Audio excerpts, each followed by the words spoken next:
बिस्मिल्लाहिर्रहमानिर्रहीम। मैं अमीर अफजल गुलजार, आप देख रहे हैं DMM न्यूज़। इस वक्त मैं मौजूद हूँ शौकताबाद यूनियन कौंसिल है और पोचर RSC के मकाम पर।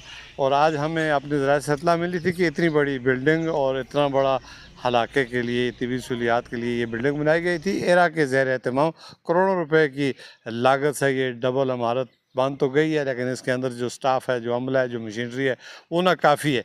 कहा यह जा रहा है कि 2 से 3 लाख की आबादी के लिए बनाया जाने वाला ये RSC चौकी जो है, यहाँ पर एक्सरा मशीन जो है वो बिल्कुल बंद पड़ी हुई है। अल्ट्रासाउंड की मशीनें बंद पड़ी हुई हैं और इस तरह की जो मशीनरी है वो काम नहीं कर रही। और डेंटल का जो अमला है वो सिर्फ यहाँ पे चेकअप करता है, मज़ीद उसकी मरीज़ों को मशवरा देता है प्राइवेट क्लिनिक पर।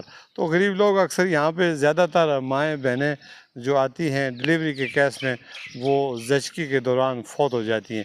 यहाँ से मानसरा जाने के लिए 20 से 30 किलोमीटर का फासला होता है। एक अस्पताल की गाड़ी है जो 112 के ज़ेर तमाम 24 घंटे यहाँ पे अलर्ट रहती है। और ख़ासकर ख़वातीन यहाँ पे बहुत ज़्यादा तादाद में आ रही हैं, जिनके बच्चों का मसला होता है, उनकी ख़ुद अपनी भी तिबी सहूलियात का वो शिकार होती हैं। तो कहना ये था कि इस इलाके के इस अस्पताल को 24 घंटे के लिए खुला होना चाहिए, स्टाफ को 24 घंटे हाज़िर रहना चाहिए। OPD 1 बजे तक होती है, 100, 150, 200 से ज़्यादा OPD भी नहीं होती। और उसके अलावा यहाँ पे इस अमला जो है वो शाम 6 बजे के बाद अपने अपने घरों को चला जाता है। 2-3 डॉक्टर हैं जो नामवर डॉक्टर हैं, जब वो आते हैं तो OPD भी अच्छी हो जाती है और अमला भी काम करता है।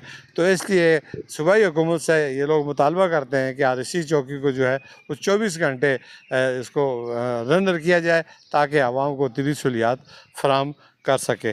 जी।